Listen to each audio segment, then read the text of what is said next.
अक्सर बारिश के दिन जब भी आते हैं तब आप एक चीज़ को लेकर परेशान हो जाते हैं कि हमारी जो छत है वो टपक रही है। अब छत जो है आपकी वो टपकेगी, 100% टपकेगी। अगर इसे आप रोकना चाहते हैं तो ये पूरा वीडियो देख लीजिए।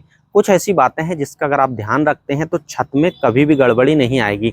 अब इसके लिए कुछ केमिकल ट्रीटमेंट करते हैं, कुछ ऐसे मार्केट से मटेरियल से अवेलेबल उनको देखते हैं, लेकिन छत जो है आपकी नई डली हुई है सबसे पहले।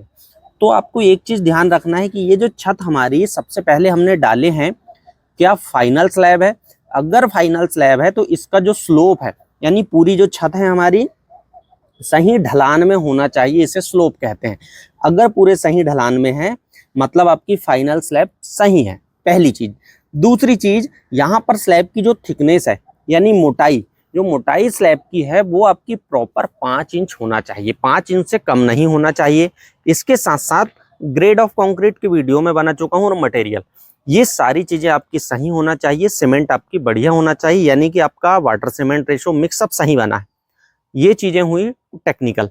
अब बेसिक प्रैक्टिकल चीजें जो है वो साइट पे आपको क्या करना है जिससे दिक्कत नहीं आएगी। अब दिक्कत तो आ चुकी है, उसके बाद सॉल्व कैसे करना है वो भी मैं बताऊंगा। अगर आप चैनल पर नए हैं, अभी तक सब्सक्राइब नहीं किए हैं तो सब्सक्राइब करके बेल आइकन प्रेस कर लीजिएगा। जैसे कि मैं यहाँ पर छत पर हूँ और ये जो छत है इसमें स्लोप सही नहीं है।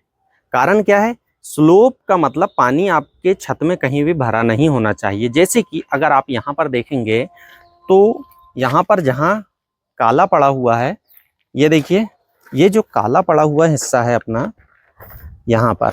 दूसरी चीज, अगर आप ऊपर देखेंगे तो कहीं कहीं यहाँ पर ये पानी भरा रहा है आपका। तो ये चीजें, अगर पानी भरा रहा है मतलब इसका स्लोप सही नहीं है। अगर स्लोप सही नहीं है तो यहाँ पर सबसे पहले तो हमें जो ट्रीटमेंट करना है वो स्लोप का करना है। जैसे कि यहाँ पर अगर स्लोप सही नहीं है और इस जगह में पानी भरा रहा है तो सबसे पहले आपको क्या करना पड़ेगा, कंक्रीट का एक 0 लेयर मसाला बनाकर इस छत पर बिछाना पड़ेगा। क्योंकि इससे पहले आपका कोई भी प्रोडक्ट जो है जो पानी रोक सकता है वो काम नहीं करेगा। क्योंकि अगर आपकी छत में पानी जो है वो रुक रहा है मतलब नीचे जाएगा ही जाएगा। तो इसलिए मैंने बेसिक में आपको वो चीजें बताया। अब यहाँ पर आपने कंक्रीट के जितनी जगह में हो रहा है मटेरियल लिए, आपने इसे फिल कर दिया और देखे कि पानी बराबर है या नहीं। अब इसके बाद चालू होता है कि आपका वाटर प्रूफिंग करना है। अब वाटर प्रूफिंग कैसे करेंगे वो मैं आपको अभी बता देता हूं। जैसे कि यहाँ पर आप देख रहे हैं, सबसे पहले ये जो स्लैब है इसमें हमारे पास डस्ट पार्टिकल है। अब इन जो डस्ट हैं सबसे पहले क्या करना है, इसे तो आपको प्रॉपर तरीके से लेना है पूरा। और प्रॉपर तरीके से लेने के बाद ये जितना भी काला पड़ा हुआ है और फालतू का है जमा हुआ, जैसे कि पानी के दाग, काई वगैरह आई हुई है, ये सब आपको साफ कर लेना है। अच्छे से पेपर से घिस के क्लीन कर लेना है। जब आप क्लीन कर लेंगे तो अब यहाँ पर ये कुछ 2-3 प्रोडक्ट हैं, इन्हें आपको लगाना है और यहाँ पर वाटर प्रूफिंग करना है। एक और यहाँ पर मैं बेसिक और बहुत ज़रूरी बात आपको बताऊंगा इस बीच में, कि अगर मान लीजिए आप रूफ लीकेज के लिए हमने अभी सारे ट्रीटमेंट बताए कैसे करना, इससे पहले ये भी एक चीज़ समझ लीजिए कि अगर आपके दिमाग में है कि आप टाइल्स लगाना चाह रहे हैं तो ये मान के चलिए टाइल्स लगाना कितना डेंजर हो सकता है। जैसे कि मान लीजिए यहाँ पर हमने टाइल्स लगाए हुए हैं। अब ये होता है अक्सर कि जो भी चीज़ें हमारे पास बची हुई है हम यूज़ ये करना चाहते हैं कि बची हुई पूरी टाइल्स लगा लें, लेकिन इनमें दिक्कतें कहाँ बनती है?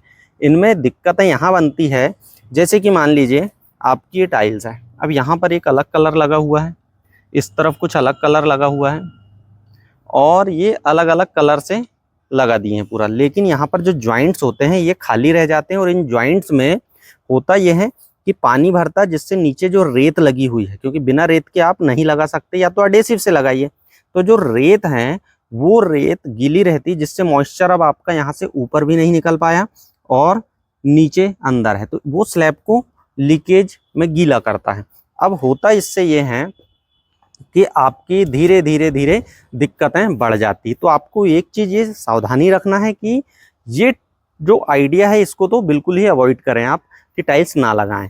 अब बात करते हैं डैम प्रूफिंग की। जैसे कि आप मान लीजिए डैम प्रूफ करना चाह रहे हैं, तो अगर मैं बात करूं तो सबसे पहले यहाँ पे देखिए, ये जो है यहाँ पे डैम प्रूफ हमने कंप्लीट कर चुके हैं। इसकी प्रोसेस ये होती है कि सबसे पहले मैंने बताया आपको इसको साफ करना है, साफ करने के बाद अब डैम प्रूफ चालू करना है। लेकिन एक ध्यान रखना है डैम प्रूफ के समय कि धूप तेज ना हो बारिश ना हो। अब इसके बाद क्या करेंगे आप, और इसमें कौन सा मटेरियल लगाएंगे, ये सबसे पहले हमारे दिमाग में आता है। तो डॉक्टर फिक्सेट अगर हम कंपनी की बात करें तो डॉक्टर फिक्सेट कंपनी है।